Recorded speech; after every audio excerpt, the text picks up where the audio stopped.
Hechos 12:25, y cuando lo tengamos así en sus lugares lo vamos a leer todos juntos.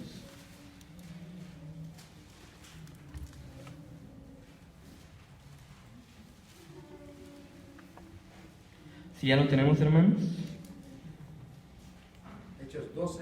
Hechos 12:25, así en sus lugares, todos juntos lo vamos a leer. La palabra de Dios dice: y Bernabé y Saulo, cumplido su servicio, volvieron a Jerusalén, llevando también consigo a Juan, el que tenía por sobrenombre Marcos. La predicación de hoy es para aquellos que han pecado, para aquellos que han herido a alguien, o para aquellos hermanos que simplemente, después de haber caminado bien con Dios, se han alejado de Él. Creo que si ponemos atención podemos ser muy bendecidos. Si estamos en sintonía conmigo y tomamos este sermón como palabra de Dios, no como lo que yo voy a decirles, podemos ser muy bendecidos. Entonces, en especial quiero que me pongan atención, si pueden, por favor, los niños, porque desde ahorita, si escuchan esto, les va a servir mucho. Los jóvenes, pues no hay duda, somos los que más fallamos de repente, somos los más inestables. Entonces, vamos a poner mucha atención. ¿Qué es lo que tiene Dios que decirnos acerca de nuestros fallos, acerca de nuestros ministerios, acerca de nuestros planes? Él tiene mucho que decirnos. Si tú has fallado, si tú has herido a alguien, si tú por tu culpa han fracasado cosas, proyectos, esta palabra es para ti, pero es palabra de Dios. Vamos a orar. Señor, te pedimos que estés en este momento con nosotros. Te pedimos, Dios, que tu palabra nos pueda tocar en este instante y que podamos estar concentrados en esto, Señor. Háblanos tú. Escuchemos, Señor, de corazón. Lo que queremos es entregar nuestra vida a ti en un servicio completo. Queremos, Señor, pedirte que tú estés en este momento en nuestros corazones, Señor. Ablándalos para que podamos recibir esta palabra con toda humildad y con toda mansedumbre, Señor. En el nombre de Cristo. Amén. Amén. Voy a hablarles de este personaje que aparece aquí en lo que leímos. Se llama Juan. Pero si ustedes lo ven ahí, dice Juan, el que tenía por sobrenombre, ¿cómo?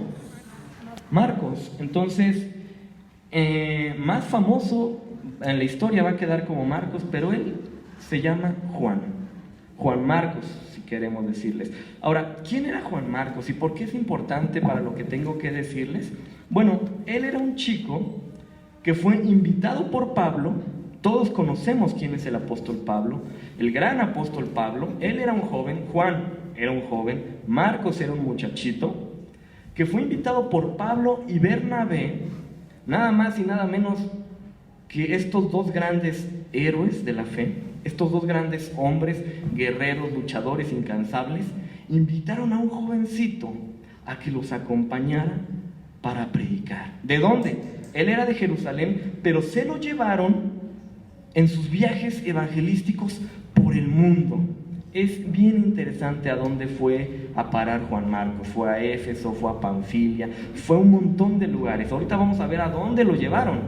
Es impresionante a dónde fue a parar Juan Marcos, este jovencito que fue invitado por los dos más importantes de la iglesia, Pablo y Bernabé.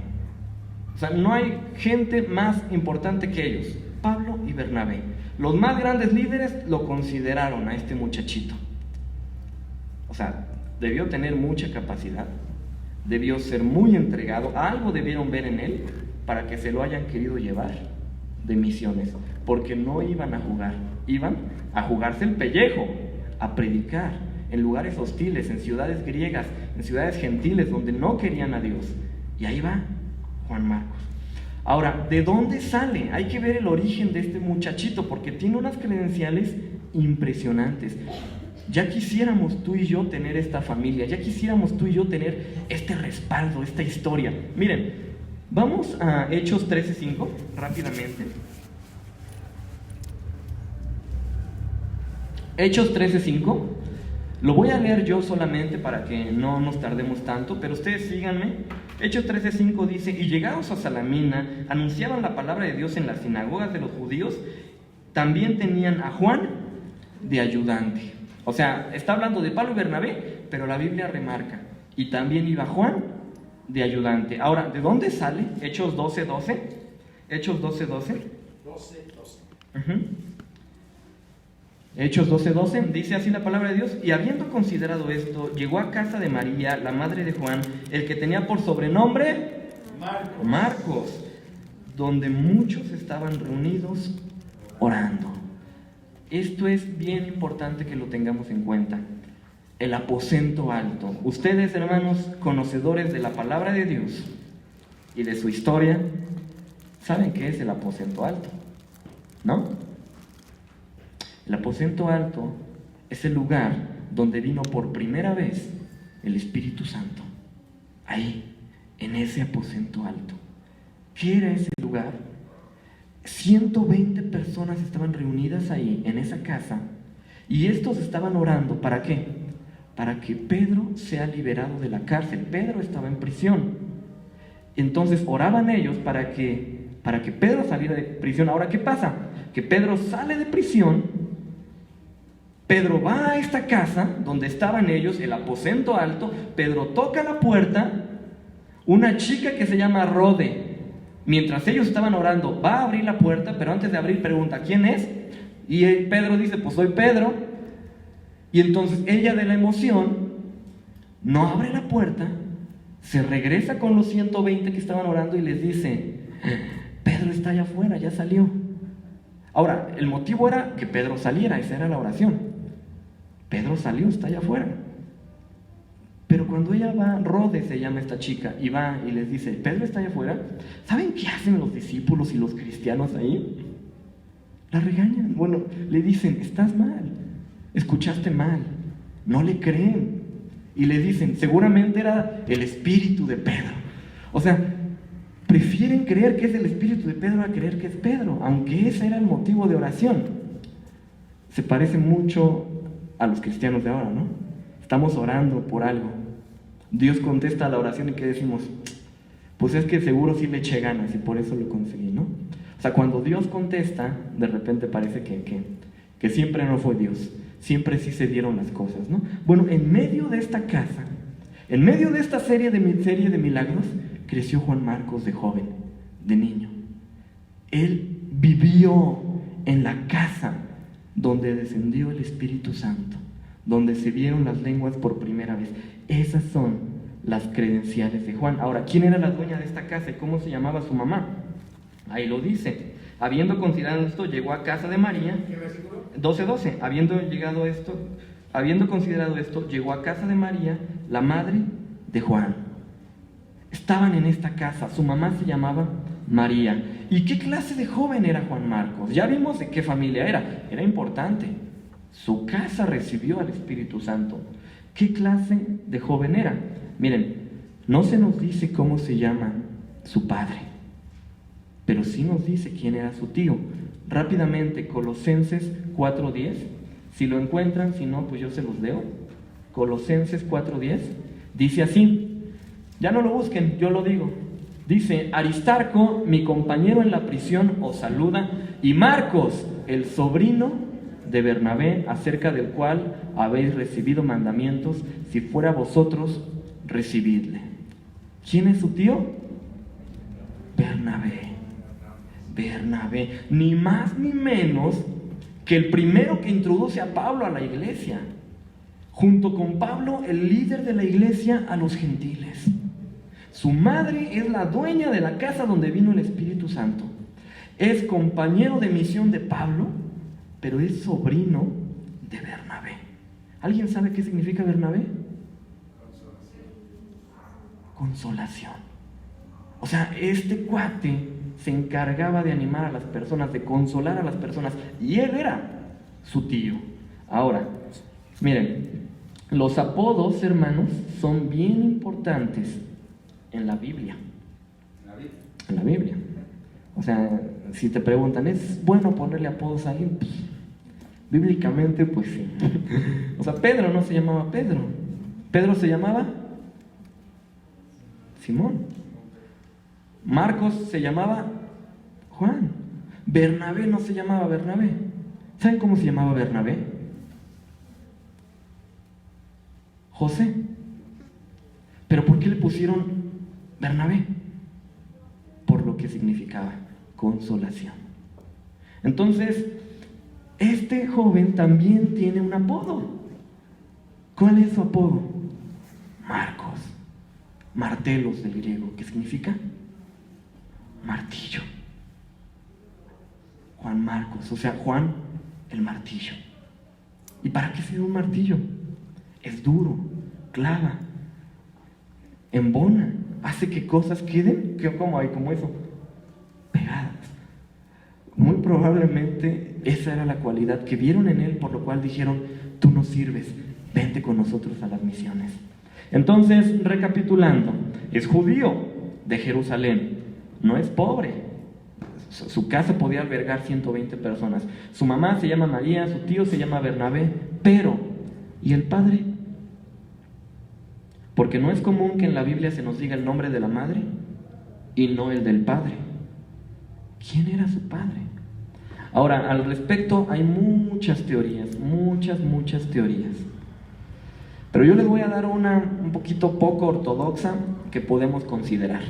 Esta teoría, algunos en muchas iglesias van a decir: es una herejía lo que estás diciendo. Pero nosotros solamente somos lectores y estudiosos de la Biblia, ¿ok? Vamos a Primera de Pedro. Los que lo encuentren, si no, les gano yo. Primera de Pedro es el último capítulo. Primera de Pedro 5:13. Si lo tienen, si no, ya lo leo yo. Primera de Pedro 5:13. Y dice la palabra de Dios: la iglesia que está en Babilonia, elegida juntamente con vosotros, y Marcos, mi hijo, os saludan. Lo voy a volver a leer. Primera de Pedro 5:13. La iglesia que está en Babilonia, elegida juntamente con vosotros, y Marcos, mi hijo, os saluda. Esto es escandaloso, porque no sabemos a qué se está refiriendo Pedro cuando dice que Marcos es su hijo. Pedro le llamó a Timoteo su hijo, pero sabemos que no era su hijo carnal, era su hijo espiritual. No sabemos si es el mismo sentido con lo cual Pedro lo está expresando para Marcos. Pero si tú salieras de la cárcel, si tú estuvieras en prisión y te dejan salir, ¿a dónde sería el primer lugar al que llegarías? A tu casa. Y cuando Pedro sale de la cárcel, ¿a dónde fue? A la casa de María. Es una teoría, no nos quita nada pensar que es su padre espiritual o su padre de a de veras. Sabemos que Pedro era casado, lo dicen los evangelios. Sabemos que Pedro tenía esposa, tenía suegra, y como cualquier judío seguramente tenía hijos. Si en los evangelios no se nos narra, muy probablemente aquí se complementa la información que no había en los evangelios. Pero da igual, lo que dice Pedro es lo importante. Marcos, mi hijo. O sea, tú no le dices hijo a cualquiera, y menos en este contexto. Hijo es algo muy importante. La cuestión de la paternidad es algo muy importante. Por eso, si la Biblia omite mencionar el nombre de Juan, el nombre del padre de Juan, hay alguien que se hace pasar por su padre, y es el mismísimo que Pedro. Ahora, recapitulando, ¿ya viste más o menos la semblanza de quién es Juan Marcos? ¿Ya lograste ver quién es él?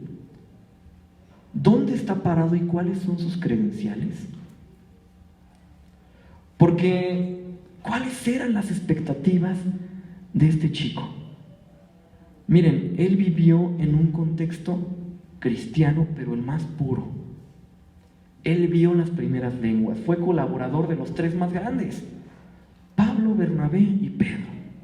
Ahí estaba el joven Juan Marcos, ahí estaba él. Estaba en el centro, ¿cómo decirlo?, del movimiento cristiano. Nosotros también podemos ser como Juan Marcos. Es lo interesante, que aunque no tengamos de padre a Pedro y seamos colaboradores de Pablo y Bernabé, y nuestra madre no sea la dueña de la casa donde vino el Espíritu Santo, nosotros, al igual que Juan Marcos, podemos estar en el centro del movimiento cristiano. Y podemos hablar cristianamente, y podemos orar cristianamente, y podemos haber visto milagros en la iglesia. Juan Marcos los vio. Podemos imitar su vida en muchas cosas y sin embargo esto no sirva para nada, y es lo triste. Porque ahorita vamos a ver que todas estas credenciales que tenía Juan Marcos no le sirvieron para nada. Para nada.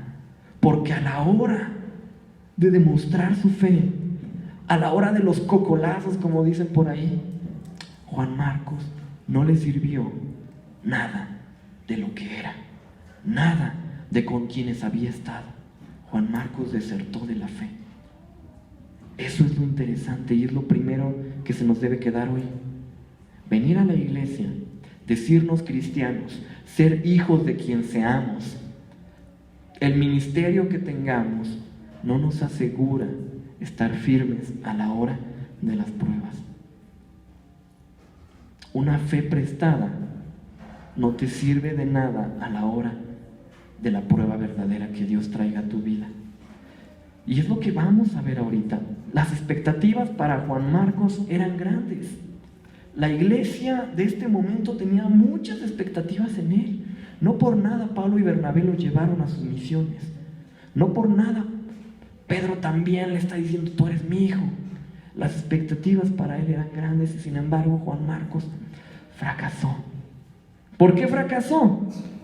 No es que el evangelio sea aburrido o falso, simplemente que quien sigue a Jesús en apariencia, quien conoce la cultura cristiana y evangélica pero no se compromete, a la hora de la hora y tarde o temprano, hermanos, va a mostrar quién es en realidad. Sí, tarde o temprano sacamos las garras, como dicen por ahí. Tarde o temprano mostramos quiénes somos en verdad, si nuestra fe es mera apariencia. ¿Por qué? ¿Porque Marcos tenía experiencias propias? No, tenía una fe prestada de todo lo que había visto. Una fe prestada de su tío, de su madre, de sus maestros, pero no propia. Y es muy peligroso, hermanos, vivir con una fe prestada. Es muy peligroso conformarte y confundirte en creer que como has venido a la iglesia, ya eres cristiano. O como has orado de vez en cuando, tienes una comunión con Dios. Esto es muy peligroso. ¿Qué pasaba por la mente de Juan Marcos? Seguramente cuando lo invitaron Pablo y Bernabé, dijo: ay, sí, yo quiero ir con mi tío, quiero ir a Antioquía, quiero ir a Pánfila, quiero ir a Éfeso, quiero ir a Roma, quiero ver los gladiadores, va a estar bien padre. Seguramente en la mente de un joven esto pasó, ¿no? Va a estar re fácil, va a estar bien bueno, bien divertido, aquí en Jerusalén no pasa nada, me voy de misiones. Seguramente pensó muchas cosas este joven. Pero a la hora de la hora no va a soportar. A la hora de la hora, su fe puesta a prueba no le va a servir de nada. Todo lo que ha vivido, todo lo que ha visto. Hechos 13:13. Hechos 13:13.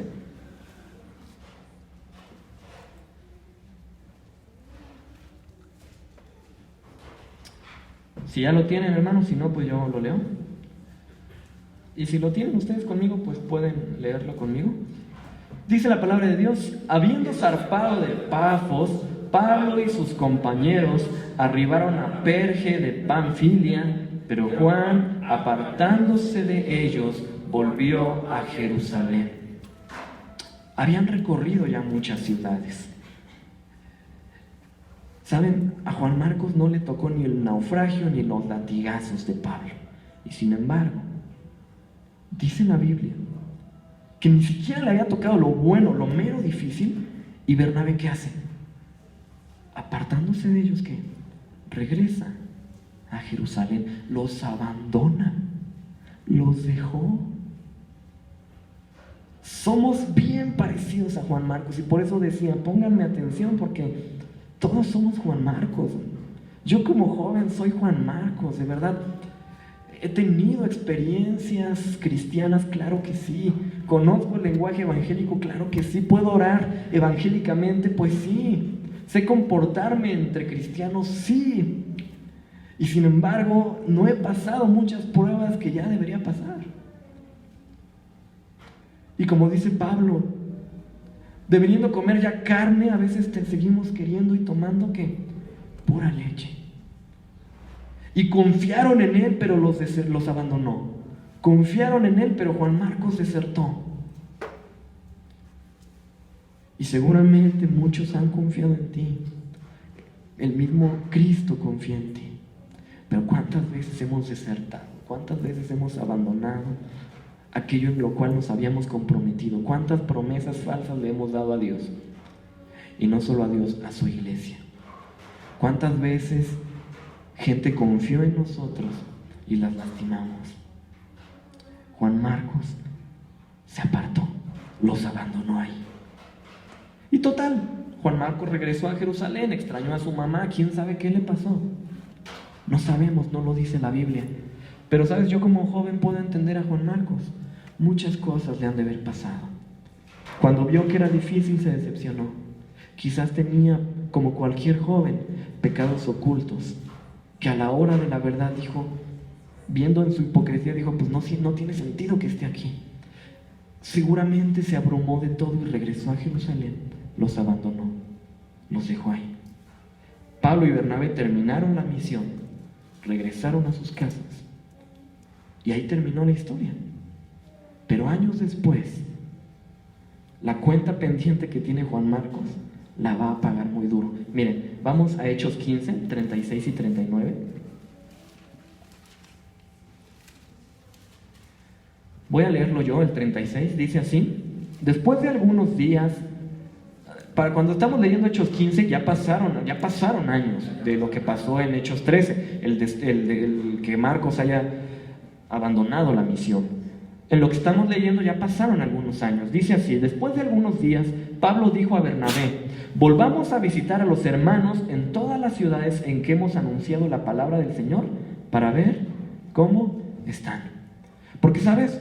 Hace años, Pablo y Bernabé fundaron iglesias en todas las ciudades a donde iban. Pero el único lugar o el único medio para comunicarse con ellos era por cartas. Entonces, pasados algunos años, Pablo le dice a Bernabé, vamos a visitar todas las iglesias donde hemos anunciado la palabra de Dios. Y Bernabé, espíritu misionero comprometido con el Señor, le dice, vamos. Pero entonces se va a poner lo feo. Vamos al 39. Bueno, no, vamos a ver qué pasó ahí. Hechos 15. 37 está. Miren, dice la palabra de Dios. 37. Lo leo yo, dice así. Y Bernabé quería que llevasen consigo a Juan, el que tenía por sobrenombre, ¿cómo? Marcos. Pero a Pablo no le parecía bien llevar consigo. Fíjense esta descripción. Al que había, ¿qué? Apartado de ellos desde Panfilia y no había ido con ellos a la obra. Al que se había apartado de ellos y no había ido con ellos a la obra. Pasaron algunos años y en el segundo viaje misionero Bernabé le dice, vamos a llevarnos a Juan. Pero Pablo, consciente de lo que pasó hace tiempo, le dice, no. Y remarca por qué no. Porque nos abandonó, porque nos dejó y dejó la obra. Y fíjense el 39, lo desgarrador que es. Dice, y hubo tal desacuerdo entre ellos que se separaron el uno del otro. Bernabé, tomando a Marcos, navegó a Chipre. Y Pablo, tomando ¿a quién? Se fue por otro lado. Es decir, se separaron rotundamente. Dice aquí, hubo tal desacuerdo entre ellos, hubo tal pelea que no pudieron ir juntos. No pudieron ir juntos. Y lo interesante de esto es que, ¿sabes? Si tú abandonas la fe, si tú dejas a Cristo, no te preocupes. Si Cristo no quiere nada contigo, te va a dejar, te vas a ir, te van a olvidar. No te preocupes, o sea, tu deserción no afectará el reino de Dios. Pero lo preocupante es que si Dios quiere algo contigo, aquellas fallas que tuviste en el pasado las vas a pagar en algún momento. Eso es lo preocupante. Porque lamentablemente Dios perdona, pero la restauración causa daños, pero la restauración duele. Dios perdona, pero las consecuencias de lo que has hecho, eso siguen y afectan ¿a quiénes? A la iglesia. Sí. Porque si tú fallas, no fallas tú, porque formas parte de una comunidad y también a la comunidad la lastimas. Pero tal vez digas, es que yo fallo pero nadie se entera, entonces nadie lo sabrá. No sabemos por qué Marcos abandonó la obra, no lo dice. Pero eso no era lo importante es que en su fallo, años después, va a traer tal problema que va a hacer que dos grandes amigos, Pablo y Bernabé, se separen de él. Tiene consecuencias fallar, tiene consecuencias pecar, tiene consecuencias tomar a la ligera la obra de Dios, tiene consecuencias, claro que sí. Y a Juan Marcos le salió caro, porque la fe prestada de Juan Marcos, la inmadurez, le generó división a la iglesia. Y su regreso a Jerusalén, no sabemos por qué fue, ocasionó que los dos más grandes líderes, amigos, se separaran. ¿Por qué? Porque el evangelio no fue lo suficientemente bueno y valioso para él. Y aquí viene la pregunta. Porque nos parecemos a Juan Marcos, ¿por qué nosotros también abandonamos el evangelio? ¿O por qué nosotros también fallamos? ¿Por qué nosotros también somos igual? Hay muchas causas. Miren, puede ser que digas, es que la iglesia no es práctica, no sirve para nada. En los más jóvenes lo de siempre es que es muy aburrido. En aquellos que buscan un pretexto dicen, es que es incongruente. O sea, ahí dicen una cosa y afuera hacen otras cosas. Es que estorba mis planes de vida. Yo la verdad sí quiero portarme mal ahorita. Hay tantas excusas que podemos sacar, excusas honestas que pudiéramos decir para abandonar la fe, igual que Juan Marcos. Hay tantas cosas que pudiéramos decir para decir, el evangelio no es lo suficientemente bueno para que yo me comprometa. El evangelio no es lo suficientemente satisfactorio para que yo no busque en otros lugares. Hay tanto que pudiéramos decir. Pero gracias a Dios, y es lo que les decía, si Dios quiere algo contigo, te va a restaurar. Si Dios no quiere nada contigo, no te preocupes. Fallaste, lo superaremos. Fallaste, te olvidaremos. Porque todos son necesarios, pero nadie es indispensable. Pero si Dios quiere algo contigo, te va a restaurar. Y en la restauración vendrá también el dolor que conlleva esto. Miren, Dios es un Dios de segundas oportunidades, y esto es lo bueno, porque aquí toma mucho sentido el apodo de cada quien. Bernabé significa consolación, y lo consuela. Él no lo abandona, y gracias a Dios, porque en la vida de los cristianos hay gente como Pablo, ¿no?, que le preocupa la obra y dice, vamos a ver las iglesias. Hay gente como Pablo que predica, que exhorta, que enseña, que es dura. ¿Y por qué? Porque si fuera débil, ¿quién hubiera aguantado lo que aguantó Pablo si Pablo hubiera tenido un carácter débil? Nadie. Pablo tendría que tener ese carácter para soportar las luchas que le vendrían. Pero gracias a Dios, porque del otro lado hay gente como Bernabé, que no abandona, que no pisotea a los que se caen. Hay gente como Bernabé que consuela.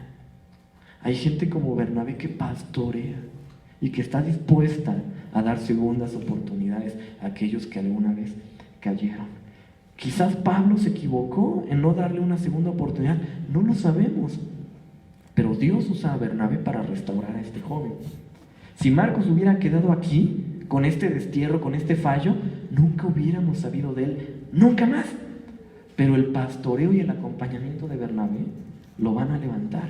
Porque Marcos, quien fue un inmaduro y no entendió el evangelio, en algún punto de su vida le va a quedar claro lo que es el evangelio, lo que es el compromiso, lo que es de verdad entregarse a Cristo. En algún punto de su vida lo va a hacer, pero sabemos por quién, por Bernabé. Miren, Colosenses 4:10, vamos todos a Colosenses 4:10. Porque estamos dando saltos en el tiempo. De Hechos, lo que leímos en Hechos, a lo que vamos a leer en Colosenses, ha pasado años, han pasado años. Y años más tarde, después de esta separación entre Bernabé y Pablo, fíjense lo que va a escribir Pablo. Fíjense, vamos a leerlo todos, si ya lo tienen, Colosenses 4:10 dice: Aristarco, mi compañero en la prisión, os saluda, y Marcos, el sobrino de Bernabé, acerca del cual habéis recibido mandamientos, si fuere a vosotros, recibidle. Mi compañero en la prisión os saluda, y Marcos. Pablo desde la prisión tiene un compañero, pero tiene un colaborador afuera. ¿Cómo se llama? Marcos. Yo no sé qué pasó, y gracias a Dios la Biblia no lo dice. No nos dice cómo fue el proceso de restauración de Marcos. No nos dice cuál fue el pecado de Marcos. Y digo, gracias a Dios, porque entonces esto abre la posibilidad para yo a ti decirte, cualquiera que sea tu pecado, cualquiera que haya sido tu fallo, no, tu nombre no tiene que ser borrado. Búscate un Bernabé y levántate, porque años después este joven inmaduro se va a convertir nuevamente, pero ahora sí en serio, en el colaborador de Pablo. Miren, ¿por qué no termina ahí? Años más tarde, Segunda de Timoteo es el último libro que va a escribir Pablo. El último libro. Ahora, cuando nosotros leemos Filipenses, que es una carta desde la prisión, es una carta de gozo. Es una carta llena de esperanza, y Pablo está en la prisión. Porque Pablo dice, yo estoy preso, pero la palabra no.